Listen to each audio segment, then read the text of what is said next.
செஞ்சல் புயல் தாக்கத்தால் திருவண்ணாமலை மாவட்டம் செங்கம் பகுதியில் ஓடையில் அடித்து செல்லப்பட்டு 4 வயது சிறுவன் மற்றும் மின்சாரம் தாக்கி முதியவர் உள்ளிட்ட 2 உயிரிழந்தனர்.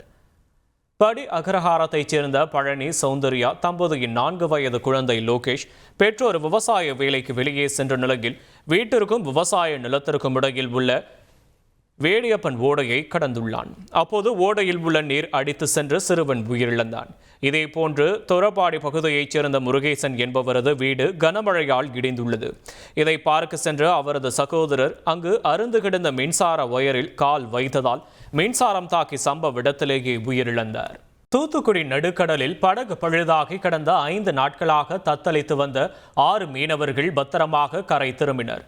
தூத்துக்குடி திரேஸ்புரத்திலிருந்து ஆழ்கடலில் தங்கி மீன்பிடிக்க சென்ற 6 மீனவர்களின் படகில் பழுது ஏற்பட்டதால் நடுக்கடலில் தத்தளித்து வருவதாக தகவல் கிடைத்தது. இதுகுறித்து மீன்வளத்துறை மற்றும் இந்திய கடலோர பாதுகாப்பு படை ஆகியவற்றுக்கு தகவல் தெரிவித்தும் அவர்கள் நடவடிக்கை எடுக்கவில்லை என்று கூறப்படுகிறது. இதற்கிடையே கடல் காற்று காரணமாக மீனவர்களின் படகு தள்ளி சென்று சர்வதேச கடல் பகுதிக்கு சென்றுள்ளது.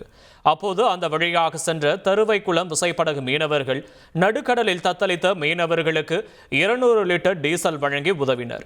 அதன் பிறகு 6 மீனவர்களும் பத்திரமாக தங்கள் படகு மூலம் கரை திரும்பினர். செய்திகளை உடனுக்குடன் தெரிந்து கொள்ள உடனே சப்ஸ்கிரைப் பண்ணுங்க.